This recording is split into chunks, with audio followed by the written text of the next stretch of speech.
Hi, and welcome to this week's session, which is talking about your meetings with parents. Guaranteed I'll probably forget to cover a few things, but let's see what Gavin and I had to say when we had a chat about it. Ofsted. And now, let's go. Parents. Parent meetings. How do we prepare for parent meetings? Let's start, though, with the parent meeting as the easiest one to do. The coffee morning parent meeting. That's not the easiest. I think that's the easiest one to do. You are in charge of that agenda, so you are the one that is dictating what is happening in the coffee morning meeting. Now, my coffee mornings were 2 hours long, and I ran them weekly, and people may be sitting there thinking, oh my god, actually it was worth giving up 2 hours a week to do it, to be fair. It cut down on a lot of ad hoc visits that we used to get. So my first hour of those, I would deliver, I called it training, simply because it needed a name. So I would deliver something. I would teach them about what dyslexia is. I would teach them about what autism is. I would teach them about different services that were available. I got external speakers to come in. So we had a local firm come in and talk about the benefits that parents can apply for, and if you had DLA, how you actually fill that form in. We had somebody come in and talk about employment skills, so employability skills, because a lot of my parents didn't work. I had somebody come in and do a session on IT for them, so how to make computers safe at home, but also how to set up email accounts for themselves, because quite a lot of them didn't have an email account. I had the education psychologist come in. She did a piece on the melting teenage brain, because we were in secondary at the time, and it was just really well received. And I opened up my coffee mornings to anybody who wanted to attend. So I did have SEN parents there, and some of them were invited to come to that. I also had some EAL parents come to it, and it just as a side note, those EAL parents, we actually ended up creating them splinter groups, so they actually went off into their own group eventually, rather than being in with that group, so that we could help them learn English at the same time. We had parents of children from the local primary schools who were coming, who were thinking of sending their children to us in the year 7 or whatever, and some of them were only in year 3 or year 4 at the time, so it was really interesting. We also had relatives come along, so it might be grandma or auntie or cousin. We had next door neighbours popping into it. We had a whole variety of people, and I didn't shut the doors to anybody, so it was just an open door. Come along, have a coffee with us, have a cake with us, and come and learn something. And then the second hour was very much more relaxed. So there was myself, and I actually used, she isn't a teaching assistant, she was actually the attendance officer. She used to come to the meeting with me so that I could split myself up a little bit. But that second hour was for them to chat amongst themselves, to have coffee, to have cake. If they wanted to go, they could do, because there's always somebody who can't stay for the whole time. If they wanted to talk to me about anything that we just discussed about, we could do. If they needed to talk about their child, we could slip off to the side and have a quick chat about their child. Now, they knew it wasn't a formal meeting. It was very informal. And if they wanted to talk about their child generally in front of everybody else, they were welcome to do that. That was their choice. I would never drive that. But it was just so successful for doing that. And what it did was, some of those parents who would otherwise have been camping on my doorstep every single morning with, can I see the SENCO? Or appearing at 2 o'clock in the afternoon when I was teaching, it actually stopped that, because they knew that on a Friday morning from 9 till 11, they'd got their time. Yeah. And they were able to offload. And it seems to have become a bit of a community social project. It was. Which is really good it's really good, because the whole community is then involved, and the school's name also is improved. So you're not just benefiting your students, you're benefiting the whole school, and it improves the presence of the school within the community. Yeah, definitely. And you might be wondering why I did it for 2 hours, because, technically speaking, that coffee bit could have just been 30 minutes at the end of it. The reason for that was our morning break was 10:45 until 11. So what we did was we would do 9 till 10, my session, 10 till 10:45, they were having their coffee and cake, and they needed the loo, we'd let them use the loo. And then 10:45 till 11, if they had a child in our school, we allowed their child to come across and join them. So there was that little bit of joining it together. They got to see their child in school, they got a bit of an update from their kid about how the day was going. And again, I think that certainly as a secondary school, where parents are very much feel that they're not allowed in, I think it opened it up for them. And the majority of my kids were in year 7 and 8, to be fair, so the year 7s, definitely, it was useful for them. I had a couple that were from 8, 9 and 10, but again, they just thought it was great, and it worked really well for us. Okay, so coffee morning done. Now, Here comes the meeting that probably most Senkos fear the most out of a lot of them. The parent requests to speak to the Senko about their child. How do you prepare for it? Gather your data. So very often, so like I say, I really struggled with parents appearing on the doorstep because you were on the back foot. You didn't, especially in secondary school, you didn't necessarily always know who their child was.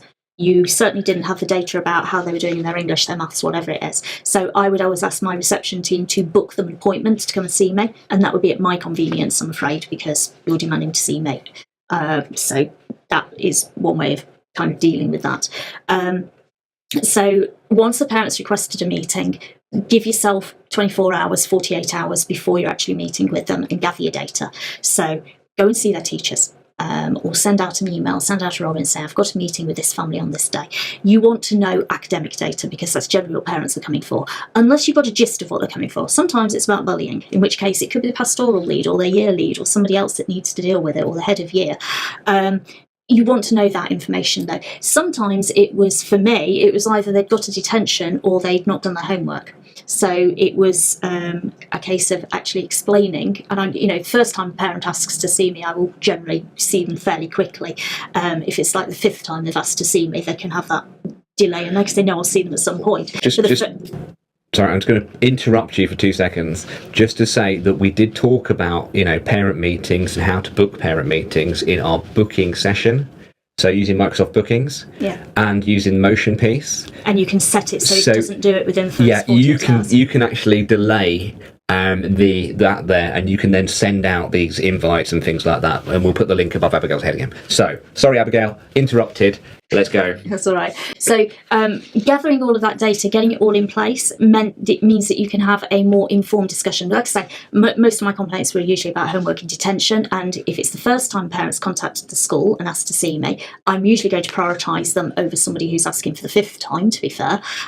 So it's when you go into that meeting with them and they say, oh, it's homework, it's detention, it's such and such doesn't know that my child's dyslexic or something, it's really quick to deal with, because you can say, actually, I'm not the person you need to talk to. I know it might have been me at the primary school, but it's this person in the secondary school, or you need to do this, or, oh, I have sent that information out, but what I'll do is I'll send that out for you again. And usually they get nipped in the bud fairly quickly. What we do have, though, is quite a lot of I'm going to call them anxious parents who feel that they are not listened to unless it's a Senko listening to them, even though it might actually be more appropriate for their form tutor or their head of year or head of science or whoever to actually have that conversation. So they can be more tricky to deal with. So scheduling the meeting and making it clear, I have 30 minutes available on this date at this time, gives an end point to that meeting. Because I know my parents, every time, they would go right the way back to the day they were born, even before they were born sometimes. If I got told one more time that Amy's mum ate carrots all the way through her pregnancy, I might have screamed. My mum does that as well. She just kind of constantly repeats the same thing over and over and over again. It's like, really? I've heard it. It's like, it reminds me of children when they're learning the alphabet and they go A, B, C, D, E, F, G, and you ask them what letter comes after M, and they can't do it unless they go back to the beginning.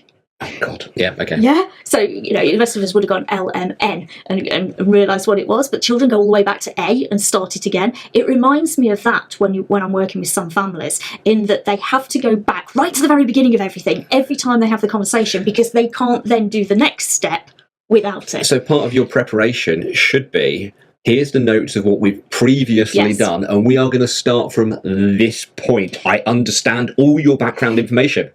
Let's go. So kind of a little bit of that, and kind of a little bit of remembering the fact that we have got anxious parents to reassure here, and that for some of them, they might not be able to do their alphabet the whole way through. They do have to go backwards slightly, but you can do it for them. Yeah.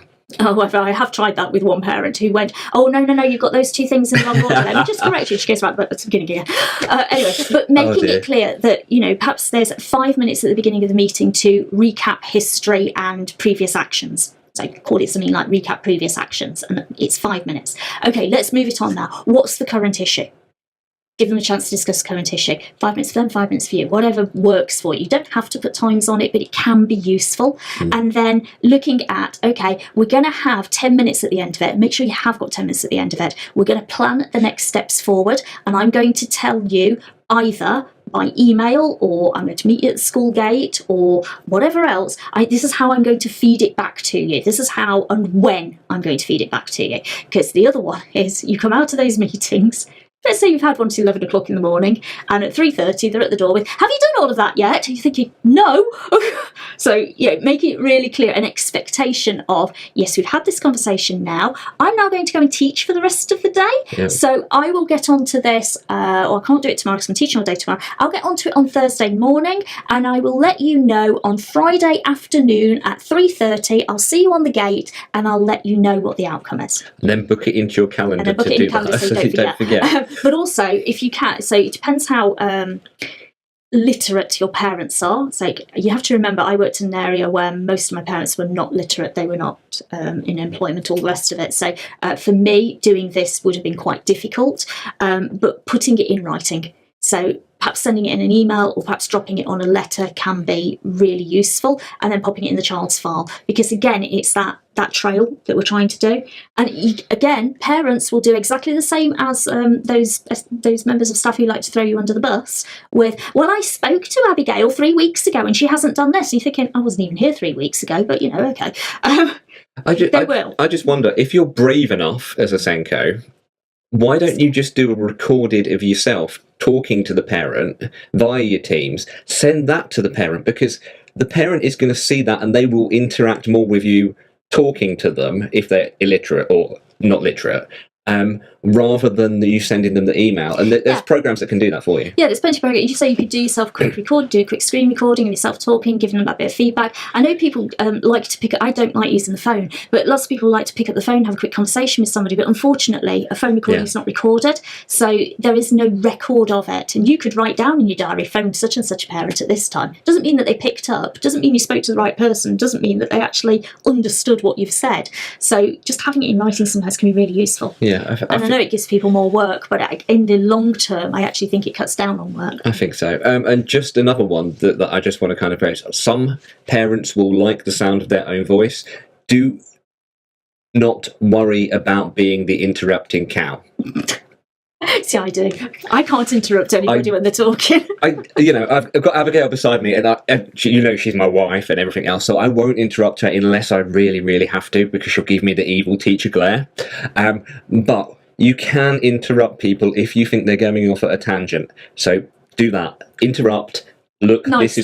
This is what we came in here to talk about. I know and I understand that you've got these other issues that you're trying to deal with, but I can't actually deal with those. So let's go back to the child that we're trying to support. Let's put a plan in place and everything else that we can kind of work around that with. I think also sometimes, and this is going to sound really horrible, sometimes you have to be really blunt with people. So I used to get complaints about waiting lists, which don't we all get complaints about waiting lists? And I had one parent who would keep coming in, making meetings with me. And I'd be sitting in those meetings and I'd sit and listen through the alphabet again, and we'd get to the same thing, and it's like, you've put the referral in, I've still not heard anything. I can't do anything about it. I've put the referral in. You have a copy of the referral. Here is the referral. Here are the 6 emails that I've sent them trying to follow it up. I cannot do anything. And in the end, I had to almost raise my voice slightly and go, I am not in control of an NHS waiting list. No. This is the person you need to talk to. I have given you this 3 times on an email with the information. You need to go to them, not me. It's not my job. And to be fair, that NHS person wouldn't have responded to me anyway. No. But, sometimes you have got to be really, really blunt. Yeah. You do. You are not the fourth emergency, so I know that we are. But and we've said it many times in the wellbeing sessions that we've done before, you just have to say, no, I can't do that. No, that is not something that is within the capabilities that I have, or within the power that I have within the school to be able to do. If you want to take that up further, you are more than welcome to go and talk to the head teacher. Go and talk to the head teacher.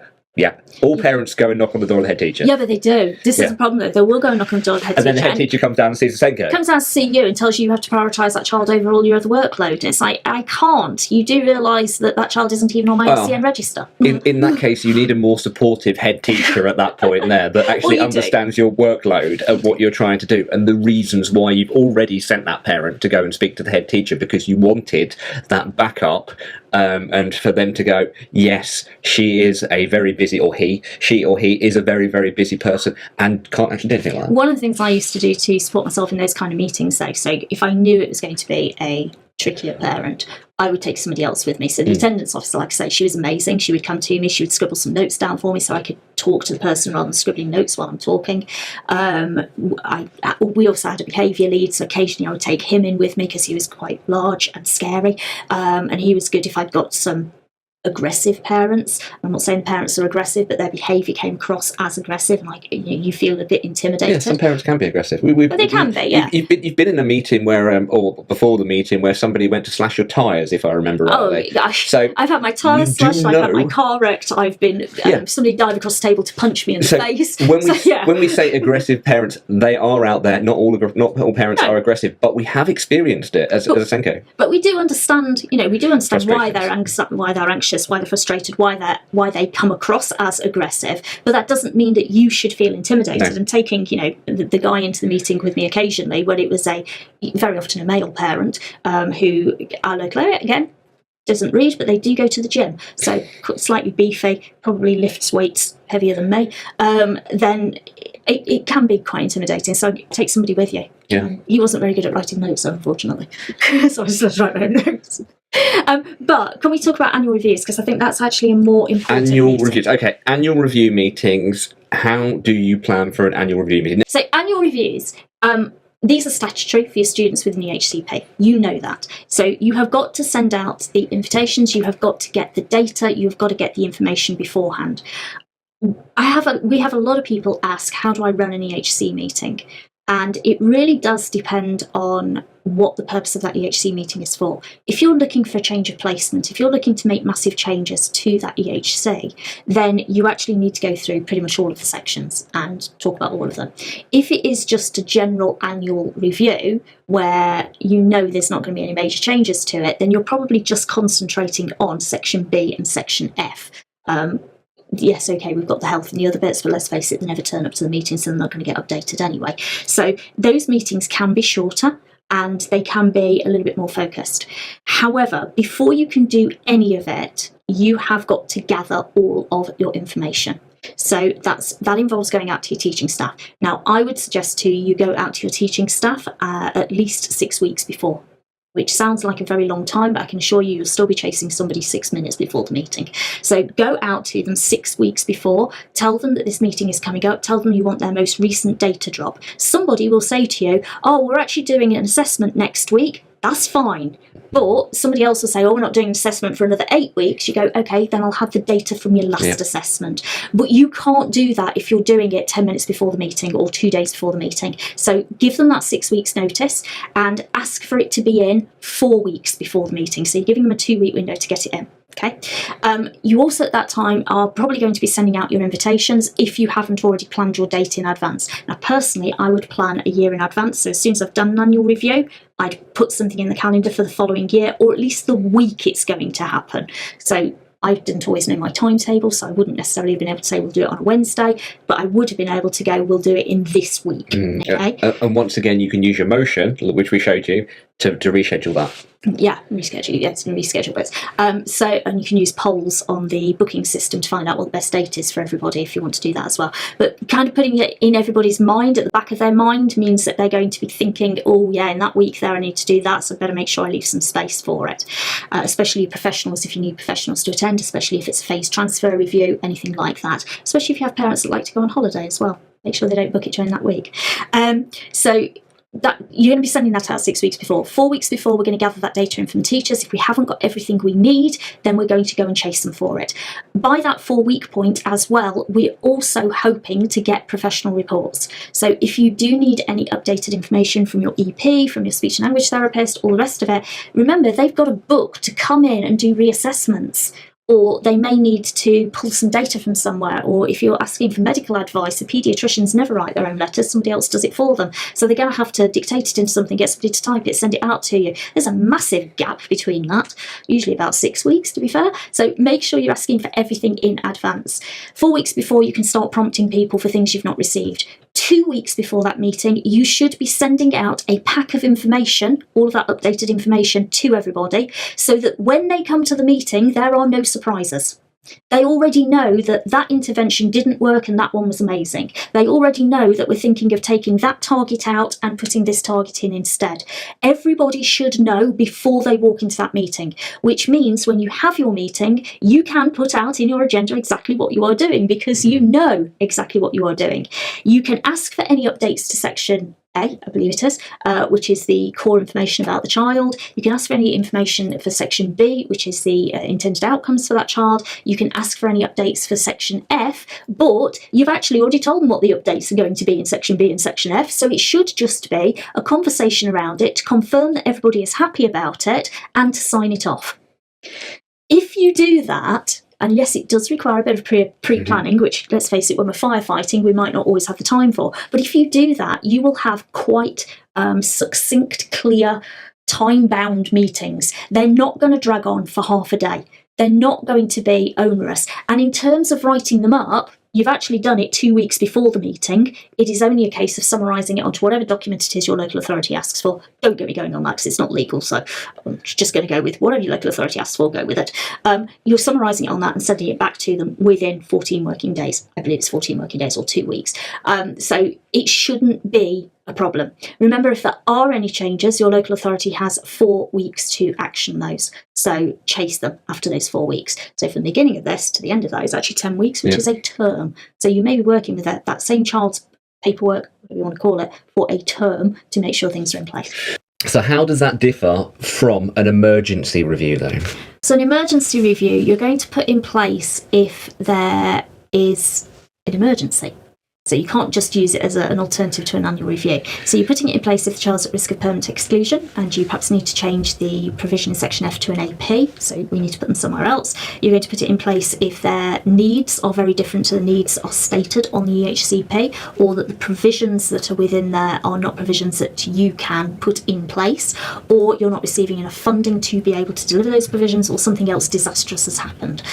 Say, for example, part of your school has burned down that had the sensory room and the nurture room and the quiet space, and you no longer have that. I think that would probably just constitute an emergency review if you've got Possibly. a student who probably relied on Possibly. that. You know, but it's not. That one's quite an interesting one because it's not the child that's the reason for the review; it's something else that's the reason. And we may have to look at change of placement, etc. So you're calling that. You have to give 2 weeks' notice. So it would be unreasonable to say, I want to call that meeting next week. That's because people, A, have got to find space in their calendars, their diaries, but also that, again, they've still got to go out and gather some data. You've still got to go and gather some information. As a SENCO, you are the one who is probably calling that emergency review. It can be called by the parents, it can be called by the professionals as well, but generally speaking, it's the school that is requesting it. So you should already have your data because that is your reason for calling the annual review. So you shouldn't be on the back foot at that point. If it's the parents that are calling it because they feel you are not meeting the needs, then maybe you are going to have to run around and get some information. I would say to you, get your absolute bare bones in place. So get your core subjects if you're a secondary, get your exclusions data, get your attendance data, get as much as you can. But there is that caveat that you're probably not going to be able to get everybody for that. So if it's, sometimes we have a child who starts with us in year 7, parents didn't really want them to come to you, so they're requesting an emergency review, which you're holding the 3rd week of September. Let's face it, teachers haven't even got to know the kid by then. English teachers have probably met them 8 times. Maths teachers have probably met them 8 times. Music teacher may have met them once if they're lucky and it didn't fall on the inset day at the beginning of term. So you're not going to get that information from some members of staff. So it can be tricky, it can be difficult, but you've got to gather as much as you can at that point. If it is an emergency review for a student who is in year 7, and we're talking in the first term of year 7, I would see if you can talk really nicely to the SENCO at the primary school and ask them to come to the meeting as well, because they may be able to feed some information in that would support that. Ask nicely, we'd all like to help each other, but sometimes our primary SENCOs are also class teachers, so they may not be able to get out to attend a meeting for a child that isn't theirs anymore, but they might be able to send the TA, or they might be able to send somebody else from the school to represent it, or they may be able to send you a letter that gives you a bit of evidence to go with it as well. So just don't cross off, oh, they've left primary school, they're with us now, you can actually go back to them and talk to them and ask for some of that information. Wow, there was a lot in that video, wasn't there? Parents can be difficult to meet with, more difficult than our colleagues, because we have nobody to hold them accountable to. So when things start to go wrong, they can go badly wrong. And when things go right, there's nobody there to praise us and say, well done. So always a tricky meeting. Thinking about that then, so how, things that you can do, you could have coffee mornings. It's a great way of building your community, and find there's different methods of support that are available to the parents within your community that they can tap into. And my parents were incredibly helpful to each other. So although I facilitated those meetings, once they had met each other and they got to know each other, I had parents who were taking each other to hospital appointments. They were going to children's paediatric appointments with them, because one of my parents struggled to remember anything she was told. So another parent would go with her to listen to it and scribble the notes down, and then they were able to discuss it afterwards. Just the same as us, we sometimes like to talk to somebody else to understand something, and if you're just a parent going on your own, that can be quite hard. So our parents can be really supportive to each other if they're encouraged the right way, and I definitely found that with my families, but it was facilitated via those coffee mornings in the first place. We built that community. How do we stop those doorstop meetings? Because those doorstop meetings are the one that eat into your time, and they are totally unpredictable. So give your parents a schedule, use your motion scheduling, use your booking system, give them that schedule where they can book into things, let them know that you'll get back to them within 48 hours or something like that. Once they've got a time scale on it, they tend to be a little bit more relaxed about it. If they don't think you're going to come back to them, or if you've let them down previously, that's when they tend to be on the doorstep straight away and wanting your attention straight away as well.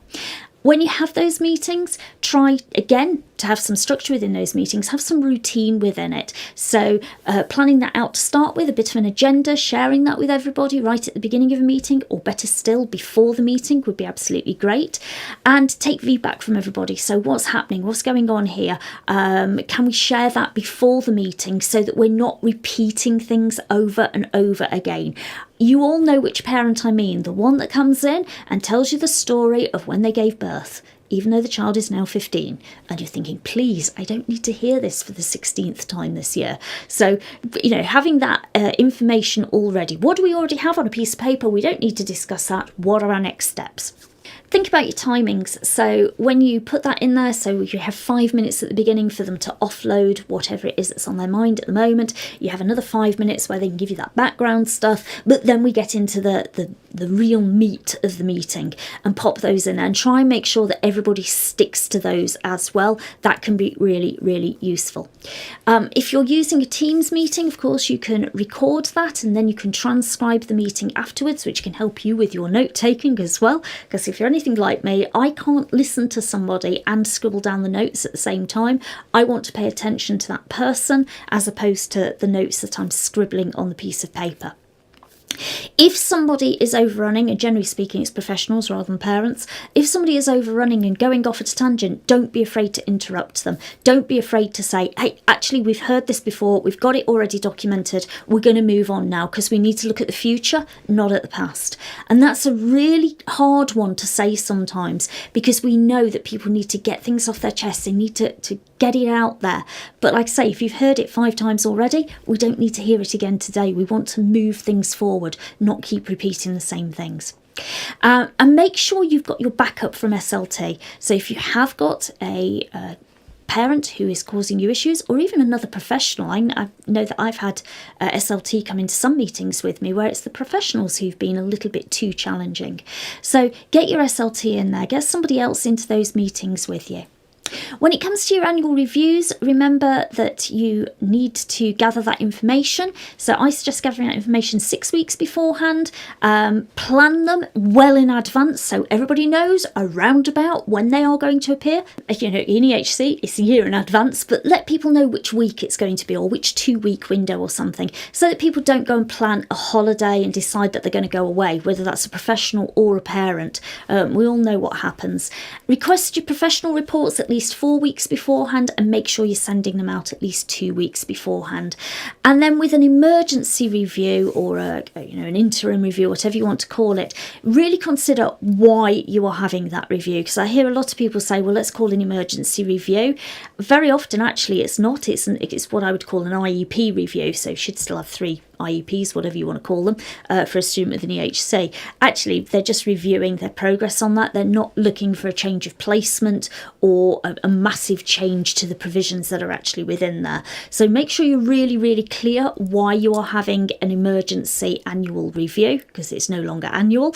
And then again, think about your timeline there. So you do need at least 2 weeks to be able to make sure everybody's calendars coincide, and you're going to have to accept that not everybody will be able to attend, and not everybody will be able to produce a professionals report in that time. So can you phone somebody up and get some information? Can you get anything from anywhere that you can actually use for that if you desperately need that emergency review putting in place?